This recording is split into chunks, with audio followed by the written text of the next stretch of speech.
হস্তিনাপুরে রাজপুত্ররা প্রতিদিন ধনুর্বিদ্যার অনুশীলন করত। দুর্যোধন, ভীম, যুধিষ্ঠির, নকুল, সহদেব সবাই চেষ্টা করত, কিন্তু সবসময় তুলনা হতো দুই নামের, অর্জুন আর একলব্য, যারা দুজনই অসাধারণ ধনুর্ধর। রাজ্যে কথাবার্তা ছড়িয়ে পড়েছিল, অর্জুন সেরা, না না একলব্য সেরা।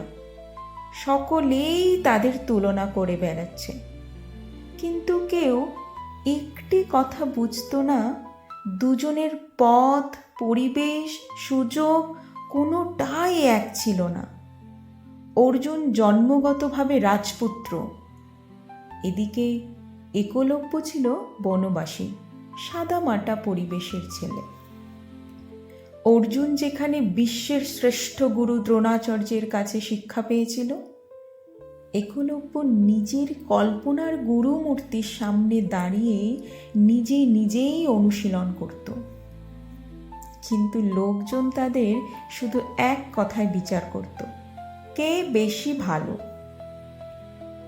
একদিন বনে একলব্যকে অনুশীলন করতে দেখে কয়েকজন রাজার সুত বলল, দেখো তো, অর্জুনের মতো হতে চায়। এটা কখনো হতে পারে? অর্জুন তো বিশ্ব সেরা। একলব্য থামল, হালকা হাসল আর বলে উঠল, আমি অর্জুন হতে চাই না, আমি একলব্য, আর সেটাই আমার শক্তি। অন্যদিকে রাজপুত্রদের মাঝে তুলনার চাপ। অর্জুনকে প্রতিদিন বলা হতো, তুমি তো সেরা, অন্যদের মতো সাধারণ হলে চলবে? একদিন অর্জুন নিজের গুরুকে বলল, গুরুদেব, সবাই আমাকে অন্যদের সঙ্গে তুলনা করে, আমি কি সত্যিই সেরা, নাকি শুধু তুলনার উপর দাঁড়ানো এক রাজপুত্র? দ্রোণ হেসে বললেন, অর্জুন, তুলনা প্রতিভা জন্মায় না, পরিশ্রম, মনোযোগ আর নিজের পথেই সেরা হওয়া জন্মায়। কয়েক বছর পর দুই যোদ্ধাকেই মানুষ সম্মান করতে লাগলো, কিন্তু তাদের শৈলীর পার্থক্যের জন্য। একলব্য ধৈর্য, অধ্যবসায়, চুপচাপ নিজের বিশ্বাসে কাজ করা।